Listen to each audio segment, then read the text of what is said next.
E o tema de hoje proposto é a abordagem do capítulo 3 do Evangelho segundo o Espiritismo, que tem como título: Na casa de meu Pai há muitas moradas. Ou há muitas moradas na casa de meu Pai. É nessa ordem. Há muitas moradas na casa de meu Pai. São palavras de Jesus que estão no capítulo 14 do Evangelho segundo São João. E começa esse capítulo, então, com os versículos iniciais do capítulo 14 do Evangelho segundo São João, em que Jesus nos diz: não se turbe o vosso coração, credes em Deus. Não é bem, até a entonação de voz não é bem essa. Credes em Deus, crede também em mim. Na casa, há muitas moradas na casa de meu Pai. Se assim não fosse, já eu vou teria dito. Então, inicialmente, vamos fazer uma abordagem com relação ao título do capítulo. Há muitas moradas na casa de meu Pai, para, na conclusão, fazermos uma ênfase muito especial à parte inicial do capítulo 14 do Evangelho segundo São João, que está inserido no capítulo 3 do Evangelho segundo o Espiritismo. Então, há muitas moradas na casa do meu Pai. O que significa isso? Tem 4 sentidos. Um sentido denotativo e 4 sentidos, a meu ver, conotativos na abordagem do tema da doutrina espírita. E já no Evangelho segundo o Espiritismo também, e nos livros dos estudos sistematizados da doutrina espírita. Então, o sentido denotativo é de que nos diferentes globos que existem no universo, que é a casa do Pai, há habitação. Então, vem ao encontro de um dos princípios da doutrina espírita, que é a pluralidade dos mundos habitados. Falando do princípio da doutrina espírita, lembremos que são 5, né? Um deles, o princípio fundamental, a existência de Deus como causa, como inteligência suprema, causa primária de todas as coisas, a vida futura, que pressupõe então a existência do espírito e a sobrevivência ao corpo, que é um princípio. Esses 2 fatos estão nos capítulos 1 e 2 do Evangelho segundo o Espiritismo. A influência que os espíritos exercem sobre nós, a comunicabilidade, que está de forma transversal em todos os capítulos do Evangelho segundo o Espiritismo, dada a importância, assim como os outros princípios. A pluralidade das existências ou as reencarnações sucessivas por que nós, espíritos, passamos, e da pluralidade dos mundos habitados, que inclusive em O Livro dos Espíritos está abordado também no capítulo 4, da segunda parte do Livro dos Espíritos, que trata da pluralidade das existências. No subitem, que tem como título Encarnação nos diferentes mundos. Começa com a questão 172 e vai até a 188. Então, nós estamos encarnados nesta maravilha de globo que é a Terra e que é o que nós observamos, mas os outros globos são habitados também, inclusive os demais planetas ou globos do sistema solar, sendo que alguns estão em estágio mais atrasados do que nós e outros mais adiantados. Mas existem bilhões de outras estrelas em torno das quais gravitam planetas, isso na Via Láctea e em outros sistemas planetários, por aí se vai, com um número muito grande de globos e todos eles habitados. Então, a casa do Pai é o universo e as moradas, então, os diferentes globos. E de diferentes categorias de evolução. Bom, então, esse é o sentido denotativo ao qual nós retornaremos para tratar, que eu acho tremendamente esclarecedor e, como tal, consolador, o entendimento, o conhecimento desse princípio da doutrina espírita, da pluralidade dos mundos habitados e da condição do nosso globo. Mas também tem aspectos conotativos, que não é literal. Né? Há muitas moradas na casa do meu pai, que é as diferentes condições em que viveremos e que já vivemos, e que a gente costuma dizer em que vivem os espíritos na erraticidade, desencarnados. Né? As diferentes percepções que tenhamos nós das condições aqui na Terra.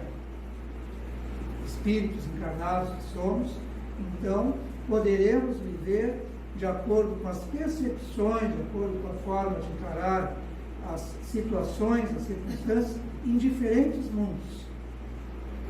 Quem ama, trabalha, espera e perdoa, vive num mundo completamente diferente pelas suas percepções, se sente num mundo completamente diferente de quem faça o contrário, de amar, trabalhar,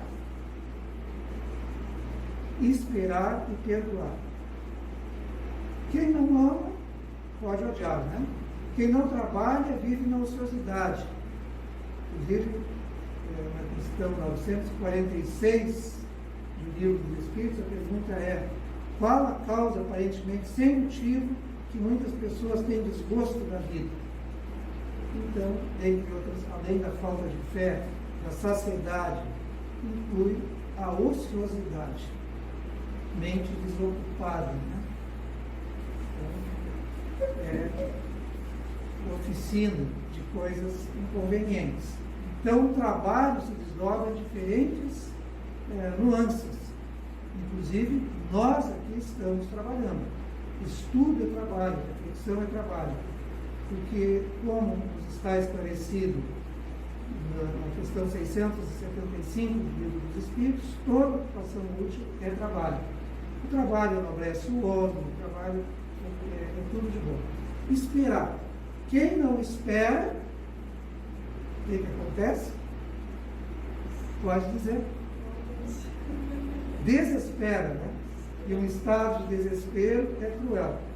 Então, quem espera exercita uma das virtudes, que é a esperança, que é esperar, mas em atividade, a certeza, com a fé de que as coisas vão acontecer para melhor e fazendo acontecer através do trabalho.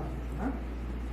E é necessário, no mundo em que vivemos, o perdão, sob pena de odiar e ficar preso, amarrado a quem se odeia. Né? Então, aliás, essa expressão, se alguém já leu Paulo e Estevão, deve ter se dado conta desse conselho de Abigail, espírito, ex-noivo de Paulo de Tarso, né? Aconselhando ele. Ama, trabalha, espera e, qual é o último verbo? Facílimo, então não lembro especificamente. Confiar? Confia? Confia também tem, né? E perdoa, né? Perdoar. Bem, ficou faltando Espera, confia e perdoa, né? Não tinha mencionado. Então, quem exercita essas condições, e nós, em parte, já fazemos muito, vive num mundo bem diferente de quem se sente num mundo bem diferente de quem faz o contrário. E isso está mencionado no livro 3 do EAD, Estudo Aprofundado da Doutrina Espírita, que é o volume 2 da segunda parte, Estudo das Parábolas e dos Ensinos de Jesus. É o capítulo dos estudos diretos de Jesus. Tem essa abordagem já muito demoradas na casa do meu pai. E nas apostilas antigas do estudo sistematizado, tinha uma quarta menção, então, de se sentir em diferentes mundos, é a gente mesmo com relação a si mesmo de um dia para outro. Eu considero uma coisa muito importante para a autocompreensão e compreensão dos outros. Num dia a gente está numa boa e no outro nem tanto, né? Um dia a gente está alegre, no outro está triste. O exagero disso é aquele estado de doença que é como é que é o estado de doença que um dia está triste, outro está muito alegre? Tem um estado psicótico que é isso aí. Bipolaridade, isso aí, muito obrigado. Na bipolaridade. E se nós não tivéssemos essa variação de ânimo, de estado de ânimo, nós seríamos uma constância. Isso não acontece com as pessoas. Então, e não é também com a maioria das mulheres que acontece esse estado de estarem muito alegres num dia e ter as TPMs, né? Eu tenho cuidado de dizer com a maioria das mulheres, como uma abordagem em que tinha mulheres, mas me disse que nunca teve tensão pré-menstrual. Mas é um estado comum, né, gente? Não é só com as mulheres que acontecem essas condições. Com os homens também e com as mulheres que já não menstruam mais também tem diferentes estados de espírito.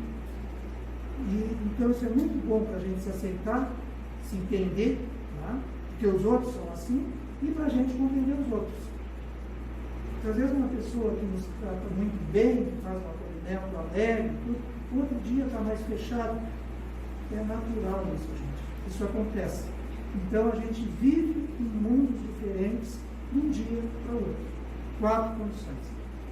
Mas voltando ao aspecto dos mundos habitados, dos globos habitados, tem diferentes categorias de mundos habitados. E em o Evangelho segundo o Espiritismo, capítulo 13, é bem desenvolvido. Então, é muito variado, mas Kardec nos faz uma classificação em 5 tipos de mundos habitados. Mundos primitivos, destinados às primeiras encarnações dos espíritos, pelos quais nós já passamos, logo que fomos criados simples, fomos criados por Deus, simples e ignorantes. Os mundos de expiações e provas, onde domina o mal. Os mundos de regeneração, que ainda se tem que expiar, mas as condições já são um pouco mais favoráveis. Dá para fazer uma analogia com uma condição de convalescença, né? Os mundos ditosos, onde predomina o bem, então se contrapõe aos mundos de provas e expiações, onde nestes domina o mal, e nos mundos ditosos, onde predomina o bem, né? E finalmente os mundos celestes ou divinos, onde é a habitação de espíritos puros, condição que nós atingiremos. Eu já dei uma pista, né? Qual será então a condição da Terra, no mundo em que habitamos atualmente, dessas categorias de mundos habitados? Sendo que em cada categoria varia imensamente também. Mas a Terra, será que é um mundo divino? Bom, é divino porque é criado por Deus, mas será que só espíritos puros, que só pensam em amar, trabalhar, instruir-se, perdoar, enfim, já nem perdoam mais, porque só perdoa quem se ofende, né? Será que é o mundo divino? É uma expiação.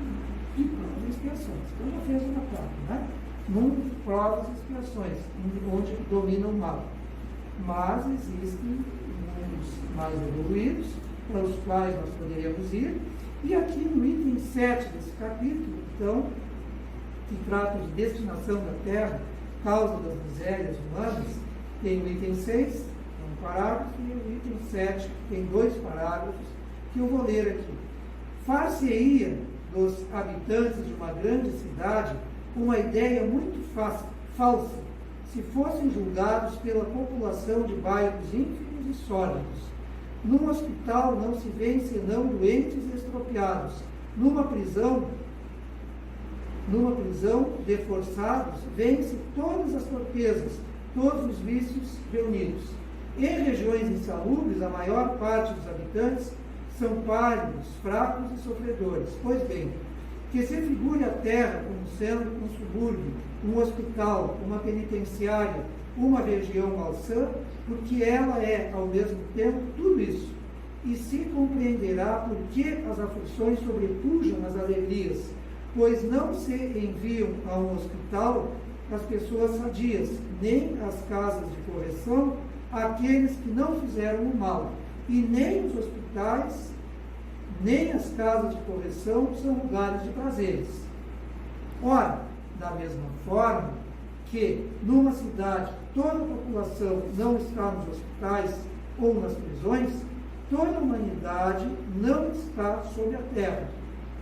Como se sai do hospital quando se está curado e da prisão quando se cumpre o tempo, o homem deixa a terra por mundos mais felizes quando está curado das suas enfermidades morais.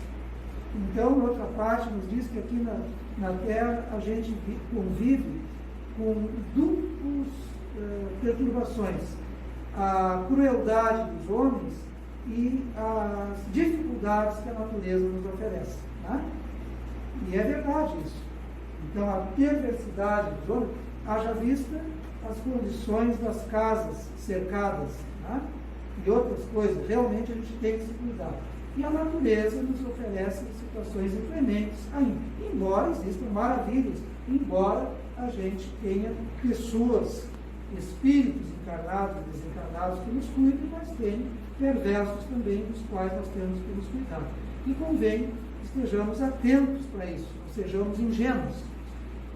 E é tremendamente consolador saber dessa possibilidade que temos de ir nos melhorando, através do amor, do trabalho, da paciência, da instrução, do perdão, enfim, de virmos habitar mundos melhores, como já acontece e já aconteceu com muitos outros espíritos. Então, nós estamos aqui, apesar de todas essas condições, porque nós não nos ajustaríamos em outro lugar. Aqui é que nós nos sentimos bem e precisamos estar.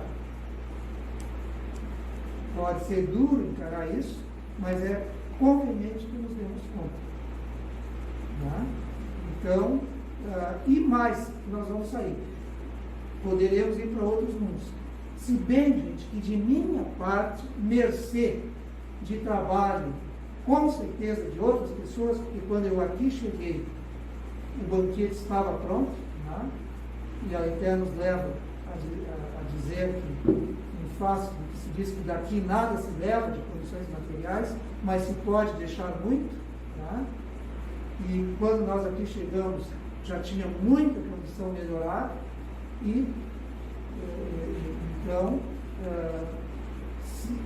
que a Terra está passando de planeta de provas e expiações para planeta de regeneração, a transição planetária, de minha parte será de bom tamanho se eu merecer e me for conveniente voltar a reencarnar na Terra melhorado, depois desta encarnação. Porque também acontece de, embora não se regrida no nosso processo evolutivo, de retornar para planetas em condições piores do que aquele que já se esteja, se nós não merecermos, se permanecermos no planeta não, sempre evoluindo, e se viermos a ser motivo de perturbação. A doutrina espírita nos dá conta disso e tem livro específico, Os Exilados da Capela, que dá conta dessa circunstância. Tá? E sempre para o nosso bem, nunca para nos prejudicarmos. Tá? E os mundos evoluem também.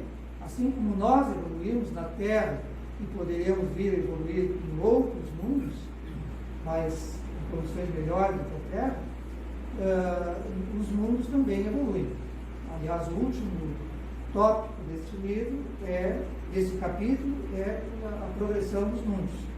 Então, a Terra vem evoluindo pelo trabalho nosso, em existências anteriores, nesta existência, e de outros espíritos benfazejos que aqui abordam, né, encarnados ou desencarnados, no cumprimento de missão, para nos auxiliar.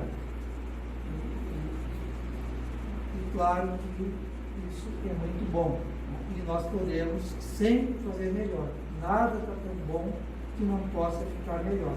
Como também é consolador e nos leva a que nos contentemos com a situação em que nos encontremos, porque nada está tão ruim que não possa ficar pior também.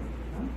Então, são aspectos que convém ter presente, não como ameaça, não como pessimismo, mas para que nós glorifiquemos a Deus e agradeçamos, né, pela condição que nós nos encontramos, pela situação que temos. Aliás, a gratidão é o perfume da alma. Uma pessoa grata convive melhor consigo mesmo e é uma pessoa de convivência mais agradável com os outros. Então, isso faz com que melhoremos nós mesmos, melhoremos a Terra, venhamos merecer a Terra melhorada, ou, quem sabe, se nos for oportuno, tenhamos tarefa a cumprir em mundos melhores e nos adequemos, vamos a mundos melhores. Mas eu não posso perder a oportunidade de destacar o aspecto que começa esse capítulo. Não se turbe o vosso coração. Turbar é se perturbar, perder o equilíbrio, é um estado ruim, um estado de perturbação. Não se turbe o vosso coração. Credes em Deus? Credes.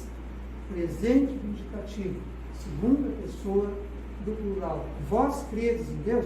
Todo mundo crê em Deus, né? Ou não? Todo mundo crê em Deus. Isso é inato de nós. Mesmo quem se diz ateu, crê em Deus, porque senão não estaria na condição de equilíbrio que se encontra. E na hora do pega, uma situação bem difícil, ai meu Deus, diz os ateus. Então, credes em Deus, todos. Aí Jesus nos diz, crede, imperativo afirmativo, crede também em mim. E continua dizendo, com relação a esse aspecto, há muitas moradas na casa do meu Pai, que é tremendamente consolador.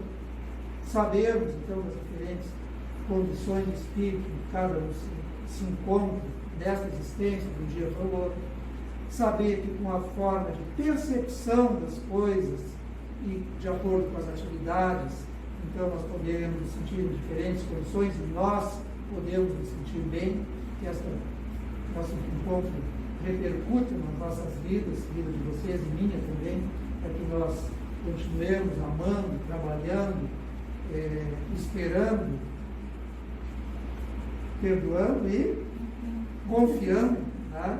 E confiando nos sentirmos melhores, que quando desencarnarmos tenhamos uma condição boa no plano espiritual, tá? E que existem os diferentes mundos. Isso é extremamente consolador. Saber, então, que a humanidade tem jeito, já tem jeito e vai ter jeito aqui na Terra, se a Terra evoluir. Mas as palavras de Jesus são emblemáticas, são de aplicação para todas as circunstâncias e em todos os lugares.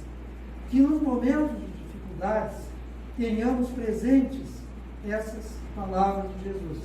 Não se turbe o vosso coração, fique calmo, fique numa boa. Já cremos em Deus, vamos crer em Jesus também, que estão aí a nos assistir. No livro, a coleção Vinha de Luz, um dos livros, dos 5 livros, a psicografia de Francisco Cândido Xavier, ditado por Emmanuel, nos diz que não é nós que esperamos pela divina luz, é a divina luz, força do céu, ao nosso lado, que continua esperando por nós. Então, sendo assim, bom, também Jesus nos fala, que está lá em João, capítulo 16, versículo 33, no mundo tereis aflições. Eu venci o mundo, diz Jesus, mas nós teremos aflições. Então, que nos momentos de aflições, gente, despertemos a fé, tenhamos paciência, trabalhemos, amemos, perdoemos e confiemos, né? Confiemos em Deus e Jesus, porque Ele já nos disse, não se turbe o vosso coração. Credes em Deus, crede também em mim. Eu até deveria ficar repetindo, e vou continuar repetindo isso, vou embora pensando nisso. E que também passamos os momentos difíceis, porque às vezes é fácil a gente confiar em Deus, confiar em Jesus, quando está tudo na boa. Quando surgem as dificuldades e no mundo tereis aflições, a gente se perturba e Jesus nos diz o quê? Não se turbe o vosso coração. Credes em Deus, crede também em mim. Não é nós que esperamos pela divina luz, é a divina luz, força do céu, ao nosso lado, que continua esperando por nós. Sigamos em frente. Bem acompanhados como estamos, em Deus, Jesus e benfeitores espirituais. Estabelecer a sintonia depende de nós, quem já foi ou ainda é criança, que acredita e tem esperança, e faz tudo por um mundo melhor. E segue, vai. Obrigado, gente. Queremos música.